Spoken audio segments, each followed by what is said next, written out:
Hello guys, welcome back to another brand new video. আজকে ভিডিওতে আমরা দেখবো কেমন হলো বাংলাদেশের বিশ্বকাপ প্রস্তুতি এবং বাংলাদেশ যে মিশনটাতে যাচ্ছে কতটা সাকসেসফুল হতে পারবে সেটাও জানবো আজকের এই ভিডিওতে। সো চলুন দেরি না করে স্টার্ট করা যাক।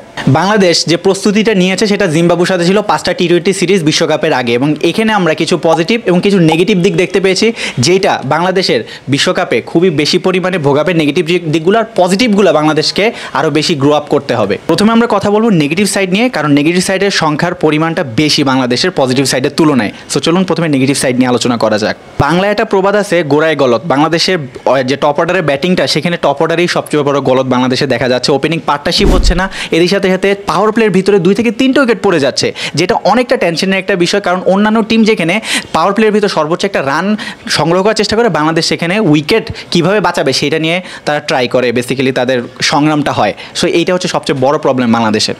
এর সাথে সাথে বাংলাদেশে আরও একটা বিগ প্রবলেম আসে, যেটা হচ্ছে মাঝে মাঝে কোল্যাপস করে বাংলাদেশের মিডল অর্ডার। বাংলাদেশের মিডল অর্ডারের সবচেয়ে পজিটিভ সাইনের ভিতর থাকলেও ইদানিংকালে আমরা দেখতে পাচ্ছি অনেক সময় মাহমুদুল্লাহ রিয়াদ বা ব্যাক এন্ডে যারা মিডল অর্ডারে রয়েছে, সাকিব আল হাসান, তারা কিন্তু অনেক সময় কোল্যাপ করে শান্তসহ। সো সেইটা কিন্তু একটা নেগেটিভ দিক, সেটা বাংলাদেশকে শুধরানোর অনেক বেশি প্রয়োজন।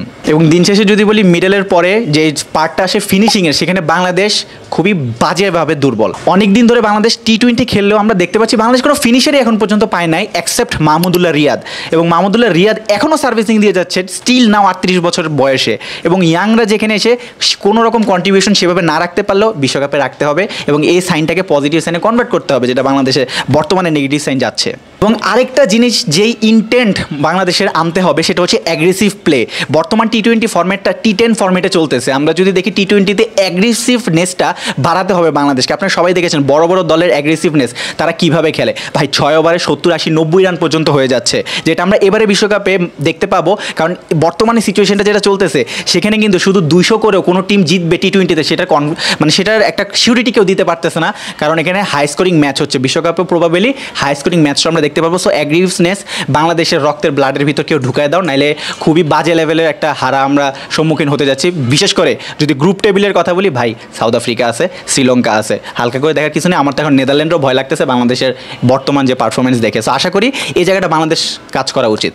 যদি আসি বাংলাদেশের পজিটিভ সাইন নিয়ে, অনেক খুশি হয়েন না, খুবই কম পজিটিভ সাইড আছে। তার মধ্যে যেই মেইন পয়েন্টটা আমি তুলে ধরতে চাই, সেটা হচ্ছে বাংলাদেশের 3 জন প্লেয়ারকে আমি ইন্ডিভিজুয়ালি করতে চাই, যারা এখন টপ অন ফর্মে রয়েছে। তার মধ্যে তৌহিদ হৃদয়, মাহমুদুল্লাহ রিয়াদ অবভিয়াসলি ম্যান, এবং এর সাথে সাকিব আল হাসান। সাকিব আল হাসানের কোনো ক্যাপাবিলিটি নিয়ে আপনার বা তার ক্যালিবারিটি নিয়ে আপনার কোনো রকম সন্দেহ করার কোনোই রকম অবকাশ থাকা উচিত না, যারাই রয়েছেন। কারণ সবাই আমরা জানি বিশ্বকাপে সাকিব কেমন পারফরমেন্স দিবেন। ব্যাটিংয়ে একটু যদি ব্যাকওয়ার্ডে গেলেও ফিরে আসবেন, because he is comeback king. এবং সাকিব আল হাসান তার বেস্টটাই বিশ্বকাপে দিবেন বলে ভাই আমার কাছে আসা, আমার মনে হয় he is a big match, big platform player. So Shakib Al Hasan কিন্তু কোনো কোশ্চেন নাই।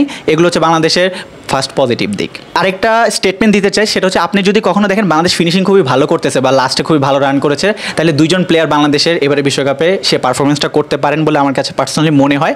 প্রথমটা হচ্ছে রিশাদ হোসেন, এবং সেকেন্ডটা হচ্ছে আমাদের জাকের আলী। ইয়াস, জাকের আলী তিনিও একটা ভালো পারফরমেন্স দিতে পারেন বলে আমার মনে হয়, সেটা আমার প্রেডিকশন রাখতেছি আর কি। আপনারা কি মনে করেন সেটা আমাকে জানাতে পারেন কমেন্টে। এবং এবার যদি বলি বোলিং ইউনিটের কথা, বাংলাদেশের 3 জন পেসার শরীফুল ইসলাম, মুস্তাফিজুর রহমান এবং তাসকিন আহমেদ, তারা যদি তাদের বেস্ট পারফরমেন্সটা দিতে পারেন, একটা ভালো আউটকাম আমরা বোলিং সেশনে পাবো। এবং এরই সাথে সাথে বাংলাদেশ এই প্রথম হয়তো লেগ স্পিনারকে অনেকটা প্রবাবলি খেলানোর সম্ভাবনা রয়েছে, পিচ অনুযায়ী সেটা সিদ্ধান্ত হবে। বাট লেগ স্পিনার রিশাদ যদি খেলেন, আই হোপ দ্যাট তিনি ভালো করবেন। আশা করতেছি যদি তাদের বেস্ট পারফরমেন্সটা তারা দিতে পারেন, বোলিংয়ে বাংলাদেশ খুবই ভালো করবে। সো ওভারঅল এই ছিল আমার বিশ্বকাপের টোটাল ধারণা, চিন্তাভাবনা আপনাদের সাথে শেয়ার করলাম। কেমন লেগেছে আমাকে কমেন্টে জানান। আর ভিডিওটি ভালো লাগলে এখনই লাইক দিয়ে দিন। আর চ্যানেলে এরকমই প্রতিনিয়ত আপডেট পেতে বা আমাদের ডিসকাশন যদি আপনাদের ভালো লাগে, চ্যানেলকে সাবস্ক্রাইব করতে ভুলবেন না। দেখা হচ্ছে নেক্সট ভিডিওতে।